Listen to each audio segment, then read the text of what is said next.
Good morning standard 7 take out your science book chapter number 18 बच्चों।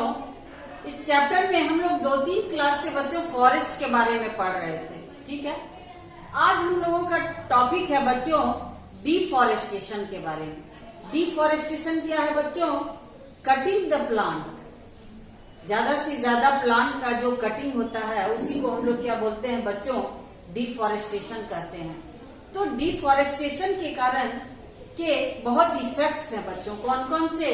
सबसे पहला effect तो है लॉस ऑफ फॉरेस्ट हो रहा है बच्चों।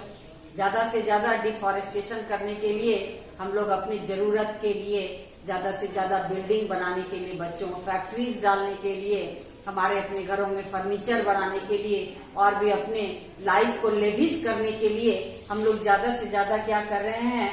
फॉरेस्ट का कटिंग कर रहे हैं बच्चों, डिफॉरेस्टेशन कर रहे हैं। तो इससे क्या हो रहा है? फॉरेस्ट के लॉस होने के कारण क्या हो रहा है बच्चों? इससे बहुत सारे एनिमल सफर कर रहे हैं। वो एनिमल्स, हम लोग तो सफर कर ही रहे हैं बच्चों, उन एनिमल्स के शेल्टर क्या हो रहे हैं? डिस्ट्रॉय हो रहे हैं। उनका घर क्या होता है बच्चों? फॉरेस्ट ही होता है ना। छोटी छोटी चिड़िया होती है, बहुत सारे एनिमल्स छोटे छोटे होते हैं, उनका घर ही है फॉरेस्ट बच्चों। और अगर हम फॉरेस्ट को डिस्ट्रॉय कर देंगे तो एनिमल्स का घर चला जाएगा बच्चों। वो उनका रहने का ठिकाना खत्म हो जाता है बच्चों, वो डिस्ट्रॉय हो जाते हैं। दूसरा है, किसी का अगर इमेजिन कीजिए, किसी का अगर घर टूट जाए तो उसका क्या हाल होगा बच्चों। दूसरा है सॉइल इरोजन की संभावना बढ़ जाती है बच्चों। आपको बार बार बता रहे हैं कि मिट्टी को पकड़ने का काम कौन करता है बच्चों? फॉरेस्ट प्लांट करता है। और इसी प्लांट का जब हम कटिंग करने लगेंगे तो सॉइल इरोजन होने लगता है बच्चों। दूसरा है ग्लोबल वार्मिंग बढ़ जाता है बच्चों। आपको बताए कि प्लांट क्या करता है? एटमॉस्फेयर से कार्बन डाइऑक्साइड को एब्जॉर्ब करता है बच्चों, क्योंकि उसे भोजन बनाने के लिए कार्बन डाइऑक्साइड की जरूरत होती है और हमें वो फ्रेश ऑक्सीजन देता है।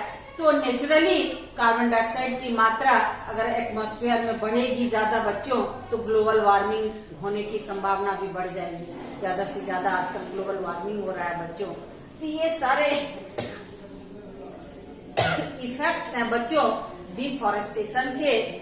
उसके बाद है कि tribes living in the forest में लूज देयर हैबिटेट्स। वैसे ह्यूमन बीइंग, जिसे ट्राइबल्स बोलते हैं, आदिवासी बोलते हैं बच्चों, उनका जीवन ही डिपेंडेंट होता है फॉरेस्ट के ऊपर। अगर हम लोग फॉरेस्ट को डिस्ट्रॉय कर देते हैं तो उनका हैबिटेट पूरा गड़बड़ा जाता है बच्चों, डिस्ट्रॉय हो जाता है बच्चों।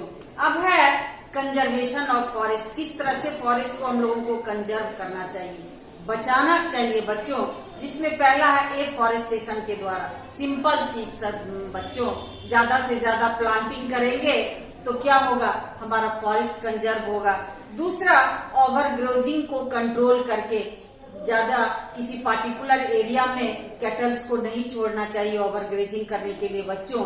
और regulated and plant cutting of tree, उतना ही ट्री को कट कीजिए जिस उतना, अगर हम 2 पेड़ कटिंग कर रहे हैं अपने यूज के लिए बच्चों तो 4 पेड़ हम लोग क्या करेंगे? प्लांटिंग करेंगे, उसके बदले में 4 पेड़ लगाएंगे।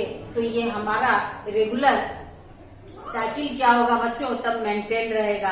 अब कंट्रोल ओवर फॉरेस्ट फायर। जंगल में देखते होंगे बच्चों आग लग जाता है, सुनते होंगे आप लोग कि जंगल में आग लग गया, इसको कंट्रोल करना चाहिए बच्चों। दूसरा है proper utilization of forest. Forest का प्रॉपर यूटिलाइजेशन करना चाहिए जिससे वाइल्ड लाइफ डिस्टर्ब नहीं हो। प्रोटेक्ट फ्रॉम पॉल्यूशन, फॉरेस्ट को पॉल्यूशन से बचाना चाहिए। Role of government in forest conservation, government को भी अपना रोल अदा करना चाहिए फॉरेस्ट को ये कंजर्व करने के लिए। आजकल गवर्नमेंट ने रूल लागू कर दिया है बच्चों कि आप फॉरेस्ट एरिया में जा सकते हैं, पेड़ की कटाई नहीं कर सकते, ज्यादा से ज्यादा पेड़ की कटाई नहीं कर सकते बच्चों। गवर्नमेंट ने बैंड लगाया हुआ है। वो फॉरेस्ट में भी अपने एम्प्लॉय को रखते हैं बच्चों, जो उसको प्रोटेक्ट करते हैं, उसको बचाने का काम करते हैं। अगर आप कभी गए हैं घूमने के लिए, कुछ करने के लिए, तो आप सिर्फ घूम ही सकते हैं बच्चों, नहीं अनदर वे में आप फॉरेस्ट लाइफ को, वाइल्ड लाइफ को डिस्ट्रॉय नहीं कर सकते। इसमें भी गवर्नमेंट का भी एक बहुत बड़ा रोल है बच्चों। गवर्नमेंट को भी इसमें प्रॉपर वे में काम करना चाहिए जिससे कि हमारा फॉरेस्ट डिस्ट्रॉय होने से बचा रहे बच्चों। तो ये तो हो गया ये chapter. Today we will finish the chapter. बच्चों टुडे हम लोग क्या किए, चैप्टर को फिनिश कर दिए। Tomorrow we will do fill in the blanks, give one word, ये सब हम लोग नेक्स्ट डे करेंगे बच्चों। नेक्स्ट डे कंटिन्यू करेंगे। बाकी सब ये सब टॉपिक को आप लोग अपने घरों में पढ़िएगा बच्चों। ओके बाय बच्चों।